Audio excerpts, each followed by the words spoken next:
Welcome back, guys. Matt King Corduroy here, bringing you a car video this time. This is a little different because I've had this 2002 Dodge Dakota for quite a while, and there's one thing that's always annoyed me, and it's the fact that the original stereo here only does CD, and that's bothered me for a while. But I don't want to change the way the interior of the car looks. I want it to all match perfectly, so I don't want to buy a modern stereo. So what did I do? I went ahead and looked on the internet and found out that they made a CD cassette combo. Because the major problem with CDs is you have CDs and you toss them around in the car and they scratch up, and after a while they're not going to play. Now, CDs are dime a dozen. I realize you can buy them at Walmart for $13 for 50 of them and burn CDs for a while. In fact, I have a pack up in my room that I haven't burned through still. That is like 100 CDs, and I use those for backup discs of programs, and obviously, like I said, for my music here. But for the car, I would like something that would be a little more reliable, and that's where cassettes come in. They're much more hardy, and their cases are much more storable than a CD. CDs are way larger, and these things you can't exactly fit in your pocket and carry around. Throwing them around the car, a cassette will last forever. I am confident that cassettes will last plus 30 years because I've had 8 tracks that still work perfectly, and reel-to-reel tapes that work even better but don't have any cases. A cassette is perfect. It's tiny, it's compact, it is indestructible unless you have a bad tape player. Now, of course, with a stereo in a car, that's not really a problem. They're going to be pretty decent in most cases.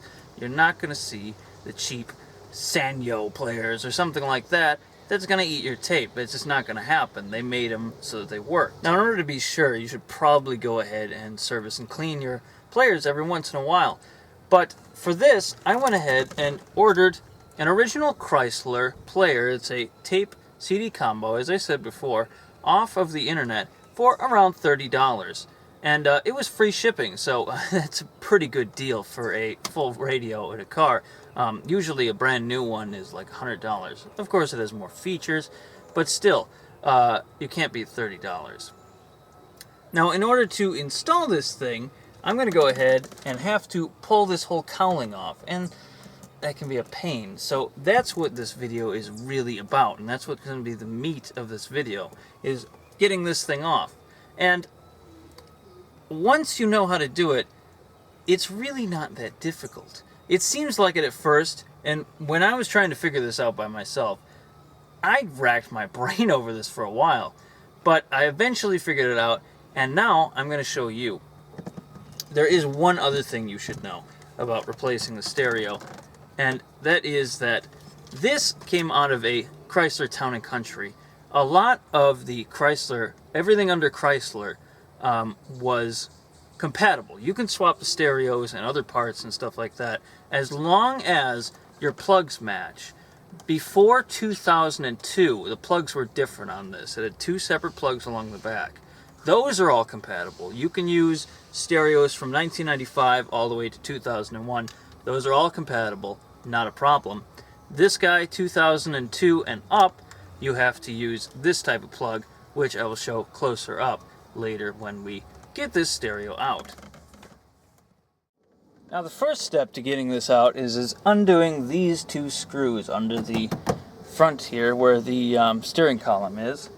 We go ahead and just use a regular Phillips screwdriver. I would, of course, make sure that this is down out of your way as much as possible because it's kind of a weird angle.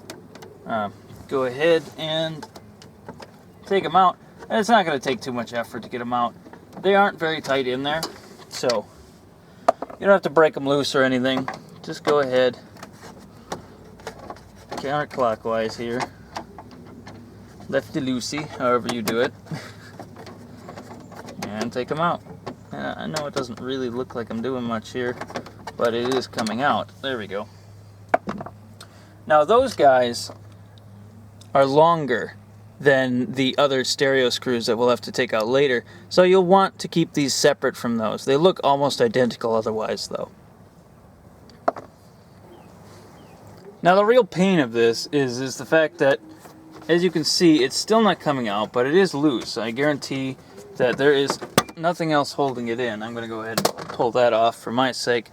But there's nothing else holding it in except snap tabs. Now these are pretty easy to get off, actually, it turns out. And you can do so with a screwdriver. I just have an ordinary plain flathead screwdriver. I'm going to go ahead, pop them in here. And it's going to sound terrible. It's going to sound like you're pulling, well, I mean, you're pulling tabs is what it is. It doesn't sound like anything's breaking. So if you hear snapping, probably stop whatever you're doing. Don't force it, you know? Even that wasn't that bad. So if it's snapping, don't do it. Now the next most problematic thing is this. You're going to have to pull this out. It has a lip here that pulls underneath here. Just kind of pull it up and out, and it'll pop out. And you can get at this guy right here. This is your light controls and stuff like that. And you need to unhook that in order to get this off, because it's going to hook you up otherwise. So go ahead. You can probably see this red tab here. Pull it down to unlock it, and then just pull the whole thing backwards, and it will slide right off, or at least it should. Oh my God, come off. There we go. As you can see, it can be a problem. It'll stick because of how many pins there are in there and how tight it is on that housing, but it comes off eventually. You just got to kind of pry on it.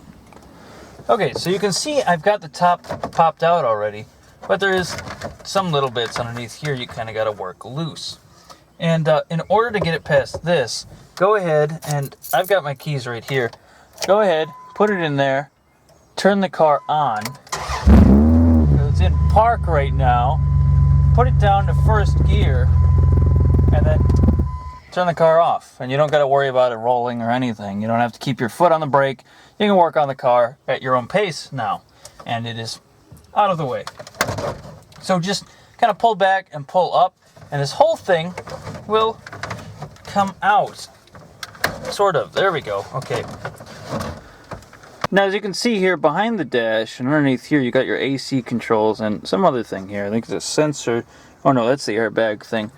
But you just go ahead, pinch those. It's just like a normal Molex collector, and slide them off. Simple. Easy as can be. And they just come off, and you're free. This thing will just come right out. Okay, so like I said, just go ahead and get rid of that. Just put it off to the side someplace, and you're able to get back to work here on what you came into the car for, which is replacing the stereo. Now, before we go into this here, replacing this, which is really easy, it'll be done in 2 seconds, there is one more thing I want to point out.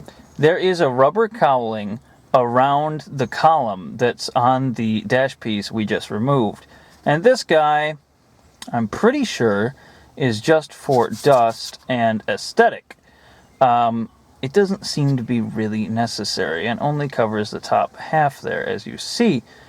So, in order to make this easier, I removed it, but you will probably have to try and get that off. It'll be kind of stuck behind the cowling, and that will be a bit of a pain in the butt. So, I just want to warn you about that. Look out for that one, and you might want to remove it just like I did. Okay, so here's our stereo, as we were talking about, and it's just held in by 4 regular screws. And we can just go ahead and undo that. Well, they're not regular screws, they're Phillips screws, but what I meant to say is they're ordinary screws. Nothing special about them.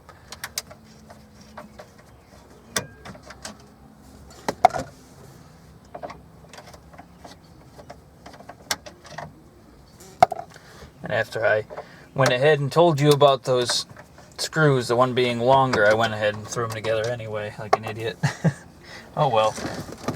Okay, so once you got the screws out, there really isn't much more to do or say. You just pull this thing forward, and it comes right out. And there is your connector on the back. This guy's for the antenna, and this is your power and audio. So let's go ahead, pull him out, and as you can see, there it is.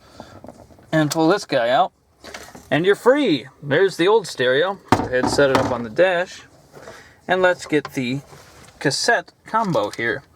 And also, you should probably watch out to make sure, if you're like me and you want to make it match. Oop, I got a little power there.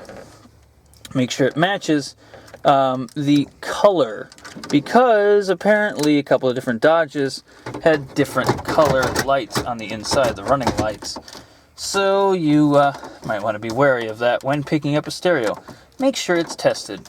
They might call it blue, but it is most certainly green. I don't know why on the internet people seem to think the interior lights are blue, but it is definitely green. So just put the screws back,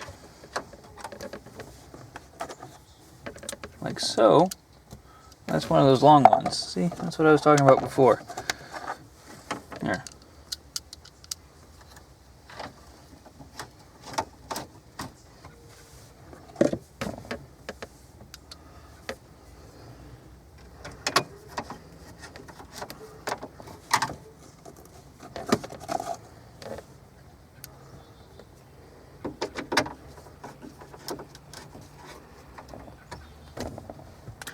And there really isn't much more to say. That's really pretty much all it comes down to. Now, of course, if you're going to get something new, you're going to need to mess around with the cables in the back because they're not going to match. They're going to be some funky thing for your new system. But that's fine. You don't even have to do that. You can buy harnesses. You don't have to manually wire it up. And it should be fine. The only thing left to do is to put the cowling back on here, and that's it. Hook everything back up. And you saw me take it off, so you can definitely put it back on by yourself, I'm sure. And I won't be including that in this video because it will pretty much be me talking to myself and the cowling, trying to get it back on.